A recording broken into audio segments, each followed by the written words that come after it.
പുന്നാരച്ചിറയും തവളയും. ഒരു കൊച്ചു കുന്നിൻ്റെ താഴ്വരയിൽ ചെറുതായി പെട്ടെന്ന് പറഞ്ഞു പോകുന്ന തളിർച്ചിറ ഉണ്ടായിരുന്നു. അത് പച്ചയും നീലയും നിറത്തിലുള്ളതായിരുന്നു.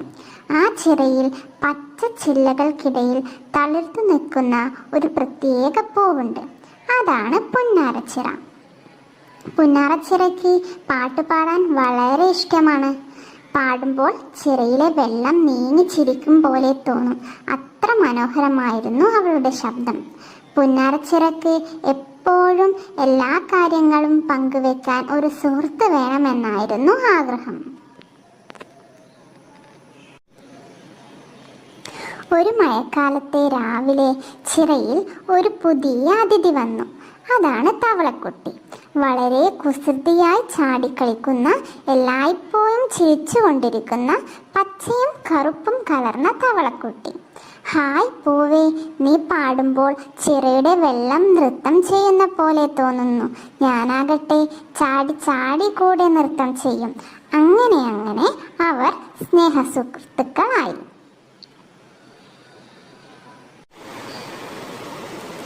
ഒരു ദിവസം തവളക്കുട്ടിക്ക് ഒരു ഗദ്യചിന്തയുണ്ടായി. നമുക്ക് പുതിയ കുഴി കുത്തിക്കളിക്കാം. അവൾ പുന്നാരച്ചിറക്കായി മഞ്ഞത്തിരിപ്പൂക്കളും തവളക്കുരുമുളകും വെള്ളിച്ചെടികളും കൊണ്ട് കുഞ്ഞു രാജസിംഹാസനം ഒരുക്കി.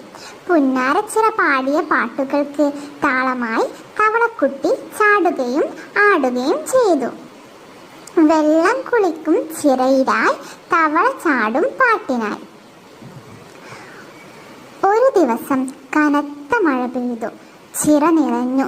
പുന്നാരച്ചിറയുടെ തണ്ടുകൾ വെള്ളത്തിൽ തളർന്നുപോയി. തവളക്കുട്ടി പേടിച്ചുപോയി. പൂവേ, നീ ഒതുങ്ങണേ, ഞാൻ നിന്നെ രക്ഷിക്കും. അവൾ ചെറുമരച്ചില്ലകൾ കൊണ്ടൊരു കപ്പൽ പോലെ ഒരു തുണിച്ചട്ടം കൊണ്ടുവന്നു. പൂവിനെ അതിലിട്ട് സുരക്ഷിതമായി ചിറയുടെ മീതേക്ക് മാറ്റി. പിന്നീട് മഴ അവസാനിച്ചു. പുന്നാരച്ചിറ വീണ്ടും പാടിത്തുടങ്ങി. തവളച്ചേച്ചി വീരയായി മഴയിൽ കളിക്കുകയായി.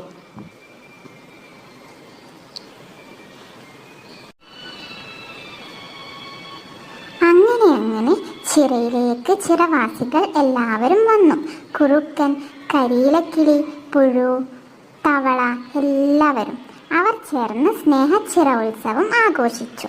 തവളക്കുട്ടിക്ക് ചിറനായിക പദവി നൽകി. അതുപോലെ പുന്നാരച്ചിറയ്ക്ക് സംഗീതരാജ്ഞി എന്ന പദവിയും നൽകി. ചിറ മുഴുവൻ പാടലും ചിരിയും കൊണ്ട് നിറഞ്ഞു.